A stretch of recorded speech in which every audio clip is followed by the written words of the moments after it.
మన BCM party నాయకుడు చూశారు కదా, ఒక్క బీసీ గౌడ బిడ్డను వైసీపీ వాడు పెట్రోల్ పోసి తగలబెట్టేస్తే స్పందించడు. ఒక గొర్రెల కాపరిని వైసీపీకి చెందిన మాజీ మంత్రి కొడుకు అప్పలరాజు కుమారుడు బండితో వేగంగా గుద్ది చంపేస్తే కూడా స్పందించడు. ఈయన బీసీల కోసం పనిచేస్తున్నాడా లేక వైసీపీ కోసం పనిచేస్తున్నాడా అనేది అర్థం కాదు. ఇంకొక ట్విస్ట్ ఏంటంటే, ఈయన వైఎస్ఆర్సీపీ అధికారంలో ఉండగా వైఎస్ఆర్సీపీకి వ్యతిరేకంగా మాట్లాడతాడు. జగన్మోహన్ రెడ్డిని చాలా దుర్భాషలు ఆడతాడు, పెద్దిరెడ్డిని అది ఇది అని దుర్భాషలు ఆడతాడు. కానీ ఇవాళ కూటమి ప్రభుత్వం అధికారంలోకి వస్తే జగన్మోహన్ రెడ్డి సపోర్ట్ చేస్తూ కూటమి ప్రభుత్వాన్ని నిందిస్తాడు.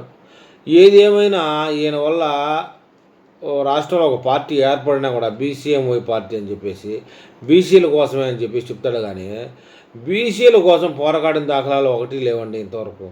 ఆ రోజుల్లో వైఎస్ఆర్సీపీ జగన్మోహన్ రెడ్డికి వ్యతిరేకంగా పోరాడాడు. ఇవాళ కూటమి ప్రభుత్వంలో ఏదో పనికి మాలిన విషయాలకన్నీ పోరాడుతున్నాడు. కానీ బీసీ గౌడ బిడ్డను చంపిన వైసీపీ వాడు పెట్రోల్ పోసి తగలేస్తే స్పందించలా.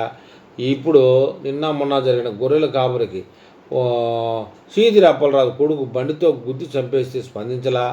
ఇంకా ముందు ముందు దేనికి స్పందిస్తాడో దేనికి స్పందించడో అసలు అర్థం కానిపడదు. ఈ పార్టీ ఎందుకు పెట్టాడు? డబ్బులు ఉన్నాయని పెట్టాడా?